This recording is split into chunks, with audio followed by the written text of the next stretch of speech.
So next, we've got Crue news. Motley Crue, as you'll remember, we talked about it on a recent episode. Original guitarist Mick Mars had to retire from the band because of his crippling ankylosing spondylitis. It had gotten so bad that he couldn't tour anymore. And that's essentially what Motley Crue does now. They don't put out any new music. They just tour endlessly. It all seemed like it was going to go fine. There was like an easy transfer of power, if you will, from Mick Mars to John 5. And now, you know, Motley Crue's, we're just feeling things we haven't felt in so long, and we're going to make new music with John 5, which is probably more like we're going to have John 5 write us a bunch of fucking songs, because it's kind of weird that all this time they created nothing new. This guy shows up, all of a sudden they got new shit. But anyways, Mick Mars has come back at the band, and he is suing that ass because he says the band has ripped him off and they cut his stake in the band. He had said that originally he made it clear he wanted to retire from the road, but would still be available to record new shit and do selected performances. So he kind of wanted to do like a soft retirement. Nikki Sixx and the guys, they said, kick rocks, you old piece of shit. They kicked him on down the road. And brought in John 5. Now, Mick Mars, it's almost like he's having a weird buyer's remorse. And if you listen to Motley Crue, their point is that they feel that Mick Mars's people are taking advantage of his soft mental state. That he has neurological damage, and these motherfuckers are causing him to make sloppy ass decisions. And that it all amounts to elder abuse. Well, you know, for many years, they had Mick. Of course, it's not his fault. He's got ankylosing spondylitis. But at the same time, it looks kind of weird. Your lead guitarist is up there. He looks like Lurch. It looks like you took a goddamn a mannequin of an elderly man and, you know, stapled black hair to its fucking head and forced it to play a guitar. Vince Neil just flopping all over the fucking place. Vince Neil was never a good fucking singer. As the years have gone on, he has gotten worse and worse and worse. At this point, this motherfucker doesn't have any of his teeth and shit like that. How do I know? Because I've heard him sing. It's clear he has dentures in his fucking mouth, the way that he sounds like fucking Bob Dylan now. Hennessy.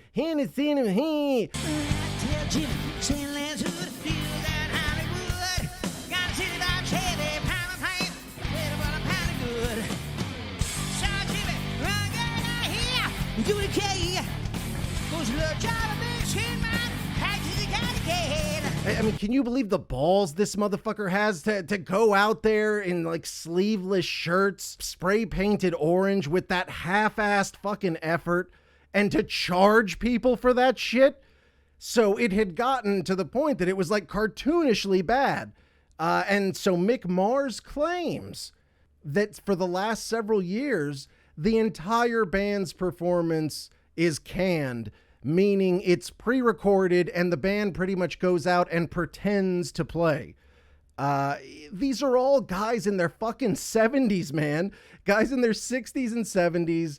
And it's not insane to think that, you know, maybe you lose a step or whatever, but they're also greedy fuckheads, so they don't want to leave any money on the table. So they're going to keep touring over and over again. How many times have they done like a fucking farewell tour? But here they are over and over again. You know, if you look at them, they've physically aged well, except for Mick Mars. And I don't know if maybe Nikki Sixx said, well, we can all carry this off except for him. We need somebody that looks alive over there at the guitar spot.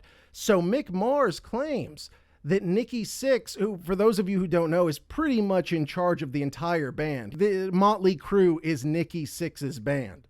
Well, Mick says that Nikki was fucking gaslighting him because apparently Mick was one of the only motherfuckers who was still playing his instrument during live shows.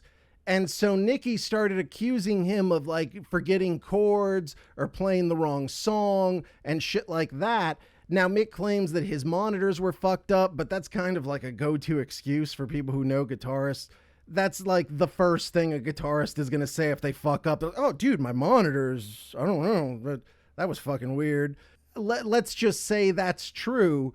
Mick Mars says that Nikki Sixx was kind of kicking his ass over it. Meanwhile, Nikki Sixx was, by what Mick Mars is saying, not playing anything at all. There's proof, video proof of Nikki Sixx doing like fist pumps to the crowd while you hear his bass actually playing in the background, which of course is humanly impossible unless he's strumming it with his cock.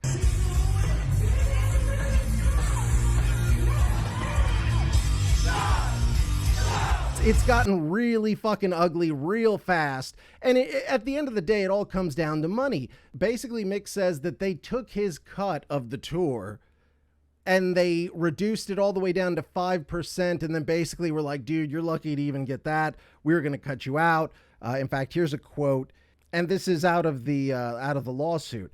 It says, during much of the band's recent tenure, Sixx continually gaslighted Mars by telling him that he had some sort of cognitive dysfunction and that his guitar playing was subpar, claiming that Mars forgot chords and sometimes started playing the wrong songs, and was apparently already plotting to force him out of the band and take his shares.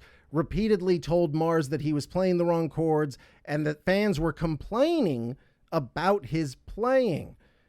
Astonishingly, Sixx made these claims about Mars's playing while he did not play a single note on bass during the entire US tour. Ironically, 100% of Sixx's bass parts were nothing but recordings.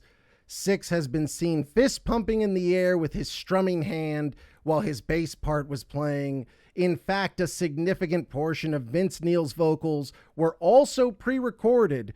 Even some of Tommy Lee's drum parts were recordings. Some fans actually noticed that Lee was walking toward his drum set as they heard the drum parts begin.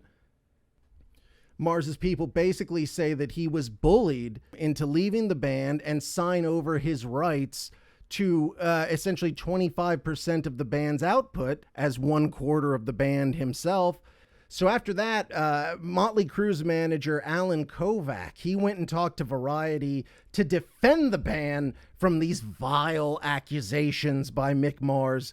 The allegations are to, quote unquote, gain leverage in a smear campaign against Motley. He's attacked the band and he's done it in a slanderous way with false accusations and misrepresenting the facts to the fans. Mick is not the victim. The victims are Motley Crue and the band, which Mick is so prideful of. What's upsetting to me is not Mick, but his representatives who have guided Mick to say and do harmful things to the band he cares about so much, Motley Crue. He has a degenerative disease and people are taking advantage of him. It's called elder abuse. In regards to the band playing in and of itself, he says, and I quote, everything is live with Nikki's bass playing and Tommy's drum playing. When they've used loops, they're still playing. There are augmented vocals, which were recorded in the studio and are backgrounds behind the two ladies who are singing and other background vocals. If there is quote unquote augmented singing, which means that they're just putting a shit ton of singers to blast through the speakers alongside Vince Neil's god-awful fucking vocals in hopes that they will drown Vince Neil out enough to where you will not hear. He fucking sounds like if you cross Bob Dylan with Zoidberg from Futurama. You ever hear that motherfucker? Make him fuck Bob Dylan. The baby that comes out of that, fucking break its teeth out, glue some dentures in its fucking head, force it to sing, and it would sound exactly like Vince Neil sounds now. He refers to loops when it comes to Nikki Sixx and Tommy Lee. So that makes me wonder, are you essentially admitting that there are parts of the show that are not fully live when it comes to those guys? This is why bands need to fucking quit at some point, because it comes to this eventually. With all the OGs of hard rock and heavy metal, as they get older, we've seen it with Black Sabbath. We've seen it with Kiss. Now we've seen it with Motley Crue. As the years go on, certain people, you lose these fucking skills And what a lot of people don't understand is as you age, mentally, you're still the same motherfucker you always were. By the time you get to the point, if you're lucky enough to get into your 70s, your 80s, whatever, in your head, you're still that fucking person. And I would think to not be able to physically do it, it's got to be tremendously frustrating. But, you know, to protect yourselves, your own legacy and all that good shit, you know, doesn't it make sense at some point just to say, you know what, guys, we're in our fucking 70s. Maybe we'll do a reunion show here and there, make a little money. But as far as world tours, you know, at what point do you fucking have some dignity and you look around and you say, God damn it, guys, we're not even playing anymore. We're pretty much fleecing the fuck out of all these old fuckheads. They're just coming out here for nostalgia's sake. You know, we're charging them a fuck ton for all the merch, all the stupid bullshit. You know, at what point does maybe decency take over? But then I remember who the fuck I'm talking about. It's fucking Motley Crue. They will never find decency. They will never be good human beings. They will fleece you motherfuckers for every dollar that you're willing to give them. If they have to go play county fairs and pass around hats at 85 fucking years old, if they have to have like robotics installed in their fucking old floppy meat sacks, and they're like the fucking Rockefeller explosion over there at Chuck E. Cheese, the you know, the robot band, and they're just playing, you know, it's really creepy and fucked up. That's going to be them, because those motherfuckers are not leaving a penny on the table if they can manage it. This is going to go into litigation.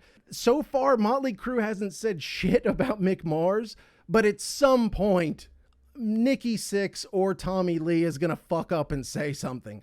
Like when they fired Vince Neil, and they came out and said all the most terrible shit. He couldn't sing. I think Nikki Sixx called him a beached whale. They're making fun of how fat he is. Did they care when their former bandmates sustained several broken ribs and internal injuries while jet skiing a few weeks ago?